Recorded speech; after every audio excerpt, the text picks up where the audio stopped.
Most welcome everyone. कैसे हैं आप लोग? स्वस्थ हैं और मस्त हैं, है ना? मजे में हैं। आशा है कि आप लोगों को केमिस्ट्री पढ़ने में मजा आ रहा होगा। चलिए, आज फिर हम लोग एक बेहतरीन वीडियो के साथ आमने सामने होते हैं। ये देखो बेटा, कहने के लिए तो 11वीं का क्लास है, 11th, बट ये वैल्यू रखता है बीएससी के लिए भी। बीएससी वाले बच्चों के लिए बेहतरीन टॉपिक है। आपको व्हाइट बोर्ड पर दिख रहा होगा, क्या लिखा है? तत्वों के आवर्ती गुण में एक गुण आयनन विभव की चर्चा हम लोग कर चुके हैं। पिछले वीडियो में आयनन विभव पर चर्चा हो चुकी है।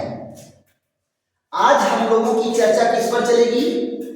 इलेक्ट्रॉन बंधुता पर। किस पर चलेगी? इलेक्ट्रॉन बंधुता पर। इलेक्ट्रॉन बंधुता क्या है बेटा? आयनन विभव की ठीक विपरीत प्रॉपर्टी है। आयनन विभव की क्या है? ठीक विपरीत प्रॉपर्टी है, गुण है। उसमें हम लोग इलेक्ट्रॉन को अनंत दूरी पर निकाल के ले गए थे, आइसोलेटेड एटम से, विलगित परमाणु से।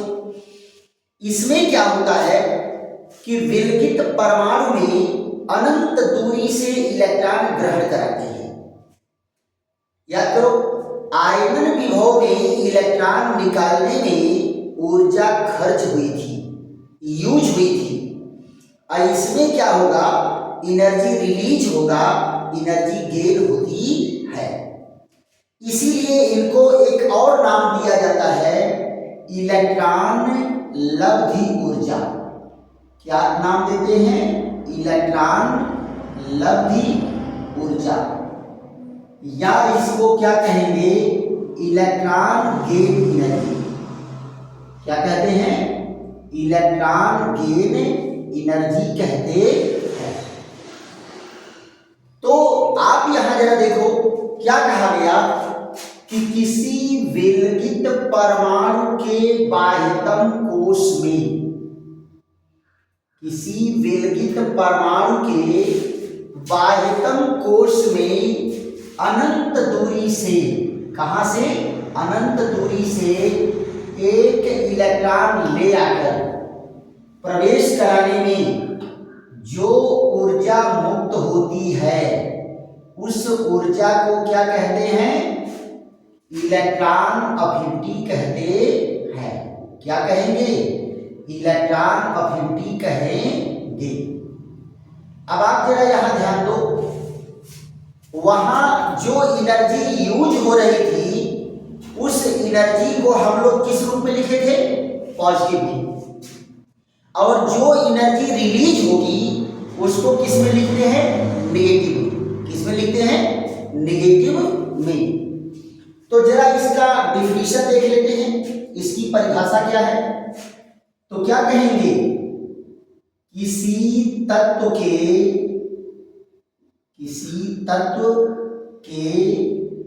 विलगित परमाणु, किसी तत्व के विलगित परमाणु यानी आइसोलेटेड एटम, आइसोलेटेड एटम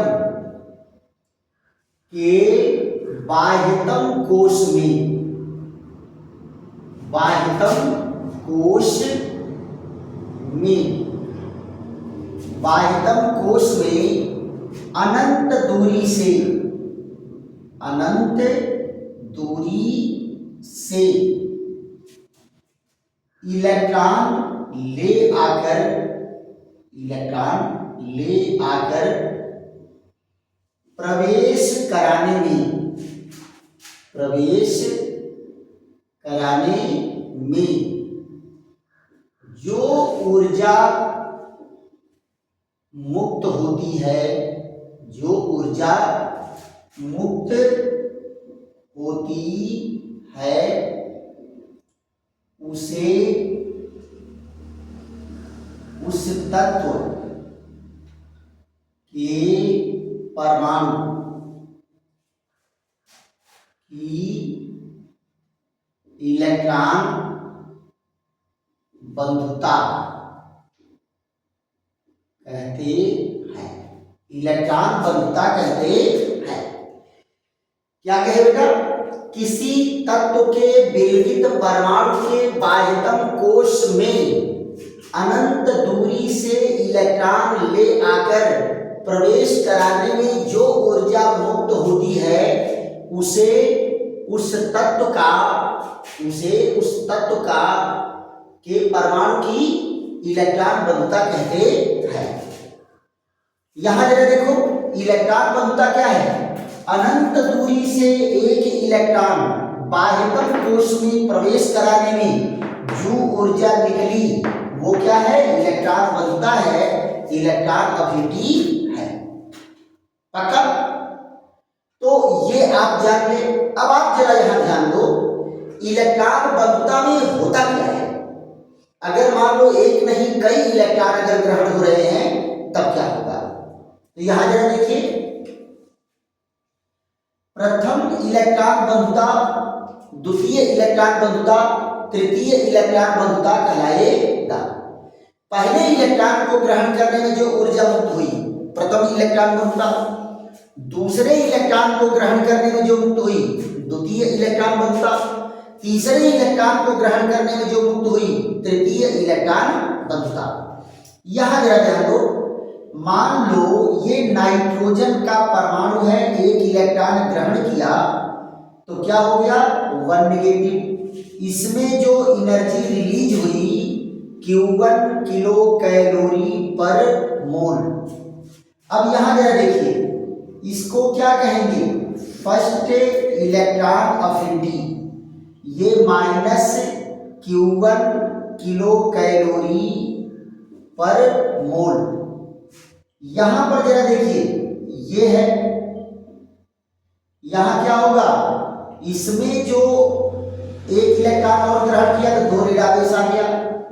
ये क्या है, Q2 किलो कैलोरी पर मोल। ये यहां पर क्या होगा, सेकेंड इलेक्ट्रॉन अफिनिटी क्या हो जाएगा, -Q2 किलो कैलोरी पर मोल। यहां देखो, अगर ये तीसरा इलेक्ट्रॉन ग्रहण कर रहा है, तो इस पर 3 ऋण आवेश आएगा और जो एनर्जी यहां चेंज होगा उसको कहेंगे Q3 किलो कैलोरी। अब यहां जरा देखो, थर्ड इलेक्ट्रॉन अफिनिटी का मान जो Q3 है ये पॉजिटिव भी हो सकता है, नेगेटिव भी हो सकता है, किलो कैलोरी पर मोल, है ना। तो पहला इलेक्ट्रॉन ग्रहण किया तो मुक्त होने वाली एनर्जी प्रथम इलेक्ट्रॉन बंधुता, दूसरा इलेक्ट्रॉन ग्रहण करने में जो एनर्जी मुक्त हुई द्वितीय इलेक्ट्रॉन बंधुता, तीसरे इलेक्ट्रॉन को ग्रहण करने में जो एनर्जी मुक्त हुई तृतीय इलेक्ट्रॉन बंधुता। अब ये तृतीय इलेक्ट्रॉन बंधुता या द्वितीय इलेक्ट्रॉन बंधुता ये नेगेटिव के बजाय पॉजिटिव भी हो सकती है। क्लियर? अब आप जरा समझो ऐसा क्यों होता है। वहां मैं पढ़ा था आयनन विभव में कि आयनन विभव बढ़ता जाता है, और इलेक्ट्रॉन बंधुता, यहां देखो इलेक्ट्रॉन बंधुता क्या होता है, इलेक्ट्रॉन बंधुता क्रमशः घटता जाता है,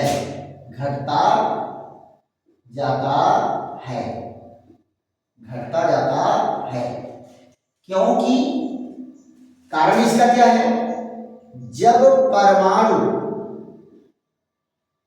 एक इलेक्ट्रॉन ग्रहण कर लेता है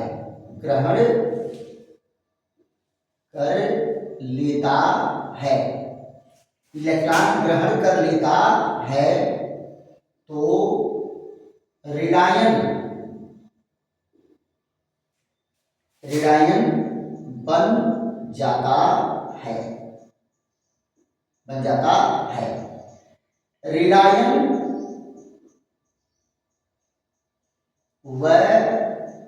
ऋण आवेशित, ऋणायन व ऋण आवेशित इलेक्ट्रॉन के बीच, इलेक्ट्रॉन के बीच प्रतिकर्षण बल,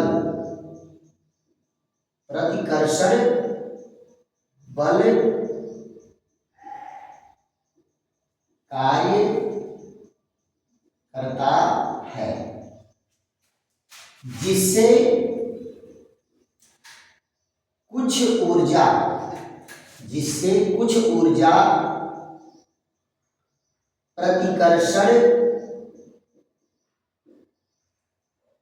बल के विरुद्ध, बल के विरुद्ध कार्य करने में खर्च हो जाती है, खर्च हो जाती है। देखो बेटा, इस बात को जरा समझो तो, ये है नाइट्रोजन। जब एक इलेक्ट्रॉन ग्रहण कर लिया तो कैसा हो गया? ऋणायन। क्या हो गया?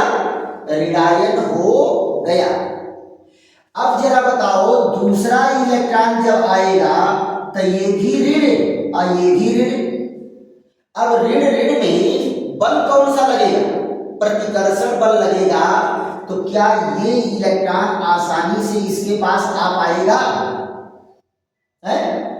आसानी से आ पाएगा? ये नहीं आ पाएगा। क्यों? क्योंकि प्रतिकर्षण बल लगेगा तो ये एक दूसरे को दूर ले जाएंगे, नजदीक नहीं आएंगे।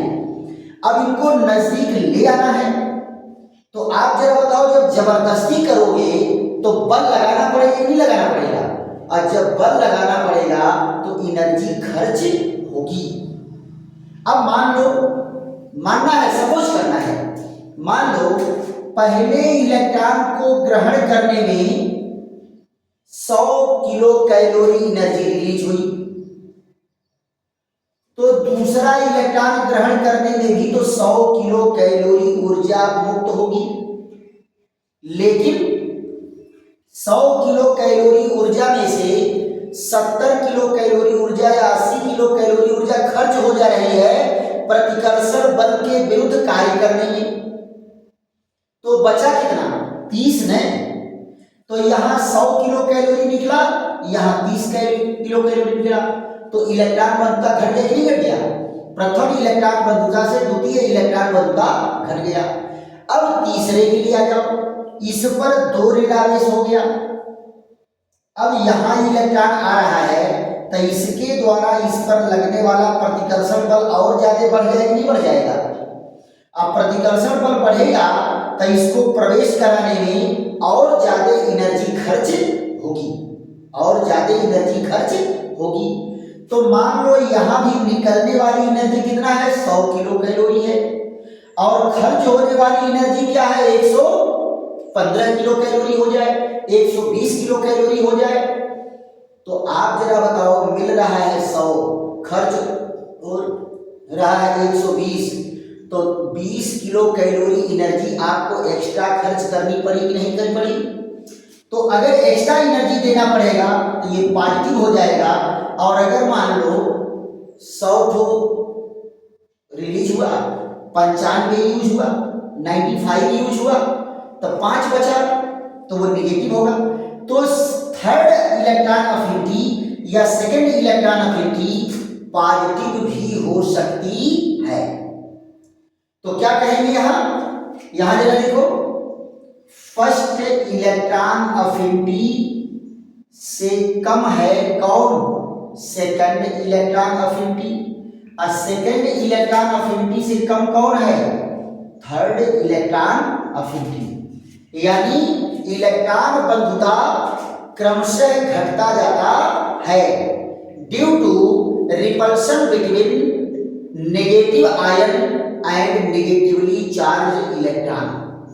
नेगेटिव आयन और नेगेटिव चार्ज इलेक्ट्रॉन के बीच प्रतिकर्षण बल के कारण इलेक्ट्रॉन बंधुता का मान घटता जाता है। तो हम लोग क्या जाने कि इलेक्ट्रॉन बंधुता क्या होता है।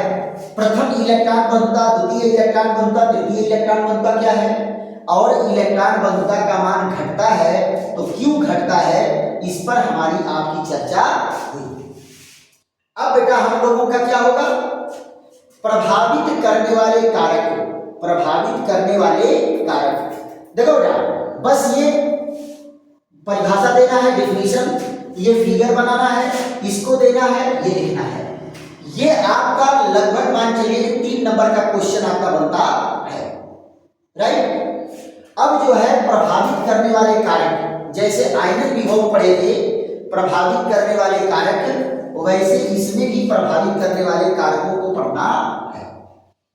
तो आप लोग फट से बेटा स्क्रीनशॉट ले लिया करिए, और नहीं तो वीडियो रोक करके भी आप आराम से, वीडियो रोक करके आराम से आप नोट तैयार कर सकते हैं।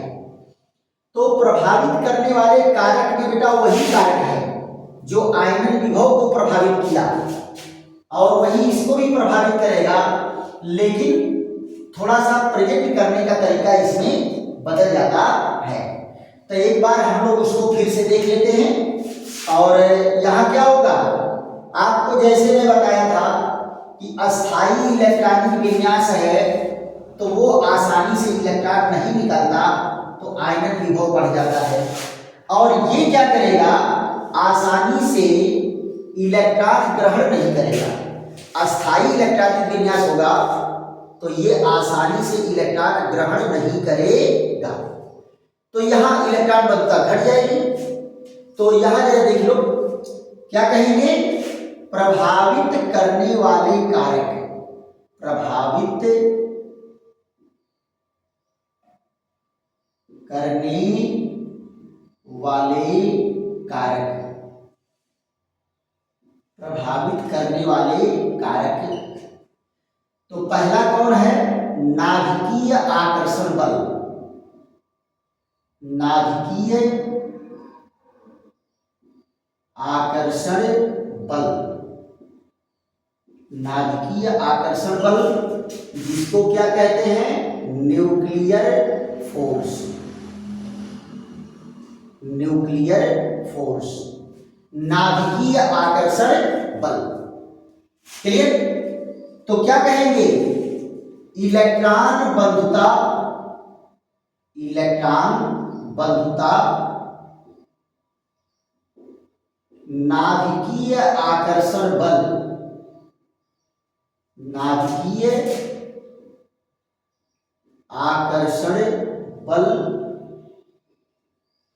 के अनुक्रमानुपाती होता है, अनुक्रमानुपाती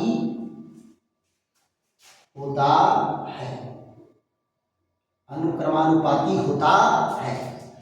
क्या कहेंगे, electron affinity directly proportional to the nuclear force, nuclear force के अनुक्रमानुपाती होता है। अगर न्यूक्लियर फोर्स बढ़ेगा तो इलेक्ट्रॉन के लिए अट्रैक्शन बढ़ेगा, और ज्यादा पावरफुली इलेक्ट्रॉन अगर गेन होगा तो वहां क्या होगा, इलेक्ट्रॉन बंधुता बढ़ेगा। इलेक्ट्रॉन बंधुता किसके ऊपर डिपेंड करता है बेटा, दो चीजों पर।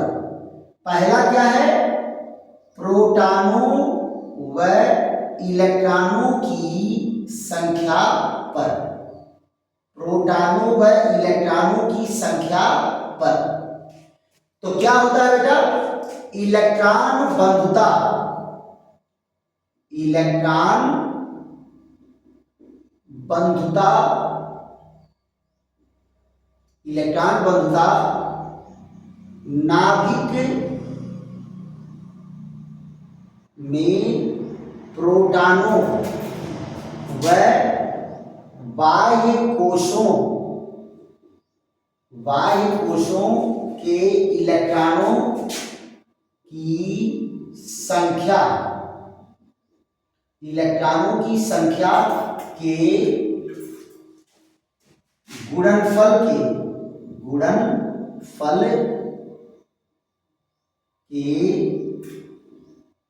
अनुक्रमानुपाती, अनुक्रमानुपाती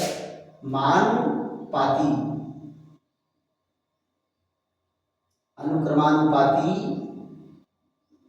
होता है, अनुक्रमानुपाती होता है क्या? इलेक्ट्रॉन बंधुता।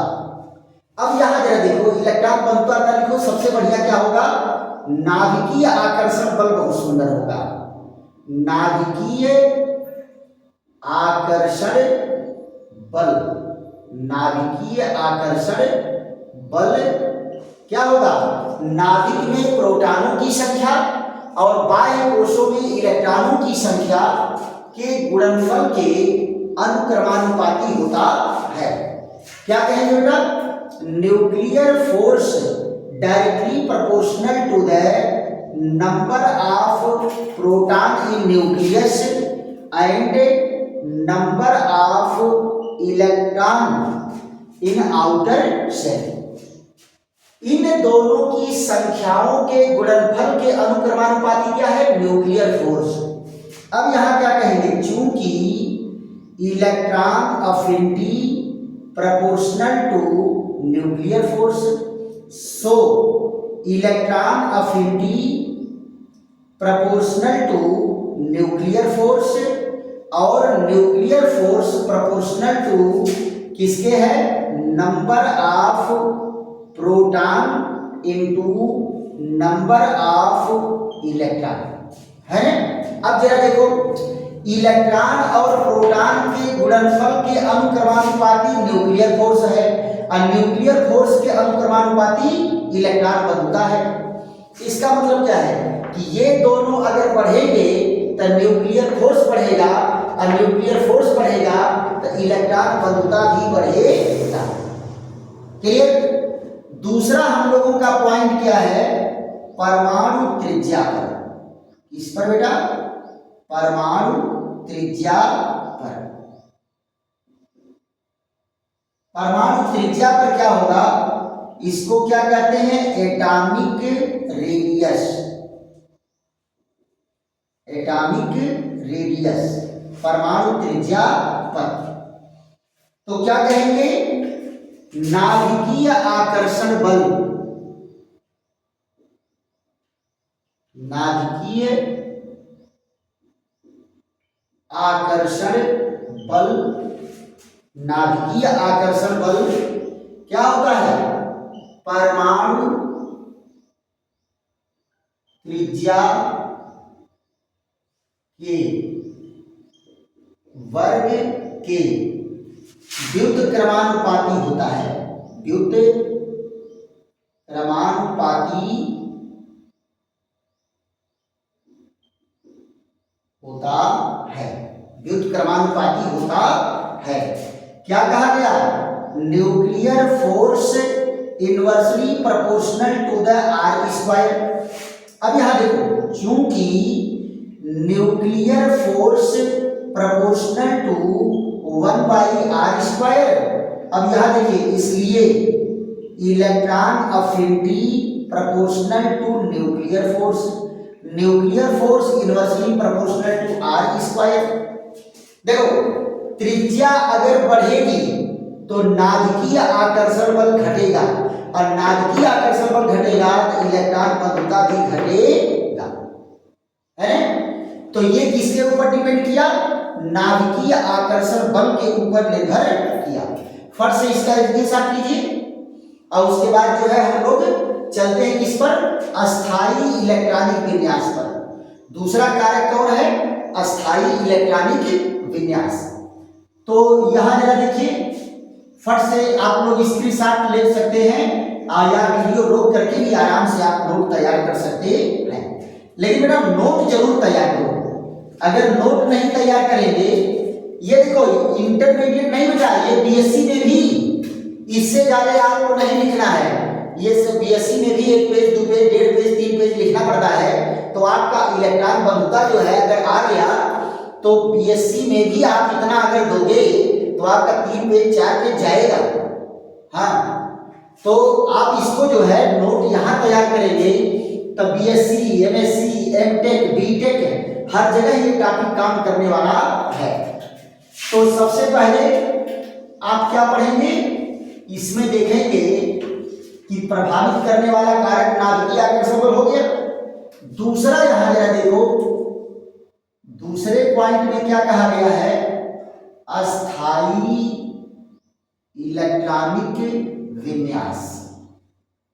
अस्थाई इलेक्ट्रॉनिक विन्यास, अस्थाई इलेक्ट्रॉनिक विन्यास में क्या है, जरा यहां ध्यान दो। आधे भरे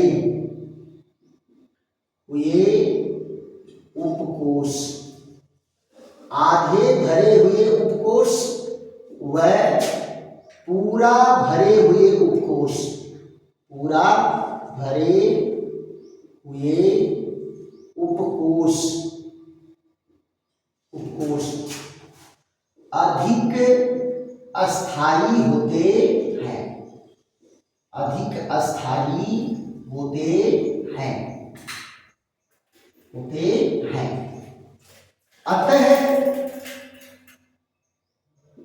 अतः इस इलेक्ट्रॉनिक विन्यास, इस इलेक्ट्रॉनिक विन्यास वाले परमाणु आसानी से इलेक्ट्रॉन नहीं ग्रहण करते, नहीं ग्रहण करते हैं, जिससे इलेक्ट्रॉन बंधुता, जिससे इलेक्ट्रॉन बंधुता घट जाता है। इलेक्ट्रॉन बंधुता क्या है, घट जाता है।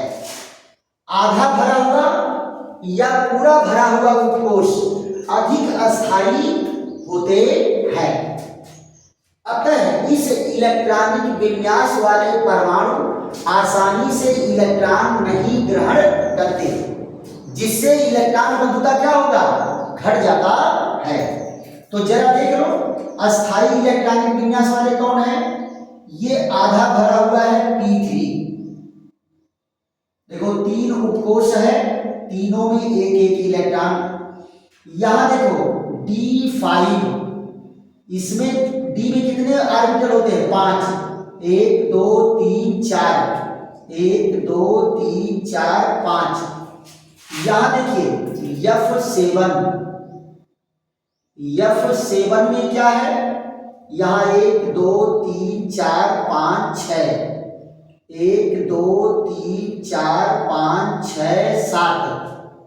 ये क्या है, ये आधा भरा हुआ है, हाफ फिल्ड सब सेल, हाफ फिल्ड सब सेल। अब पूरा भरा वाला भी जरा देखो, S2 एक ऑर्बिटल है, ये पूरा भर गया है। और यहां देखिए P6, इसमें देखो ये 2 इलेक्ट्रॉन है, ये भी पूरा भर गया है। एक ऑर्बिटल में 2 इलेक्ट्रॉन होते हैं, ये आपको बहुत पहले बताया गया है। तो अधिकतम 2 से ज्यादा तो हो ही नहीं सकता। 1 2 3 4, 1 2 3 4 5, ये 10 इलेक्ट्रॉन होगा, 6 7 8 9 10। यहां देखिए F14, तो ये कितना है, 7 ऑर्बिटल होता है, 1 2 3 4 5 6, 1 2 3 4 5 6 7 8 9 10 11 12 13 14। ये क्या है, ये फुल फील्ड है, फुल फील्ड सब सेल। ये क्या होता है बेटा, ये होता है more stable electronic configuration, more stable electronic configuration. तो ये इलेक्ट्रॉनिक विन्यास अगर है तो ये जल्दी इलेक्ट्रॉन ग्रहण नहीं करेंगे, इनकी इलेक्ट्रॉन बंधुता घट जाती है। क्लियर? तो ये क्या रहे, प्रभावित करने वाले कारक, प्रभावित करने वाले कारक, राइट। तो आशा है कि आप लोगों को वीडियो समझ में आया होगा। आज हमारी आपकी चर्चा किस पर चली है? इलेक्ट्रॉन बंधुता पर चली है और इलेक्ट्रॉन बंधुता को प्रभावित करने वाले कारक पर हमारी आपकी चर्चा चली है। राइट? तो अगर बेटा वीडियो समझ में आ रहा है तो खूब लाइक करो, शेयर करो, सब्सक्राइब करो और दोस्तों मित्रों को भी बताओ कि चलो खूब झूम के देखते हैं। चैनल कौन सा है? राधेश्याम मिश्रा केमिस्ट्री वाले। राधेश्याम केमिस्ट्री वाले चैनल को चल करके खूब देखते हैं और नोट बेहतरीन बनाते हैं और ऐसे ही बेटा बेहतरीन वीडियो के साथ हमारी आपकी मुलाकात होती रहेगी। और जब तक नया वीडियो हम लोग नहीं रिकॉर्ड करते हैं तब तक के लिए थैंक यू, धन्यवाद और विश्राम। कमेंट भी बेटा करते रहो।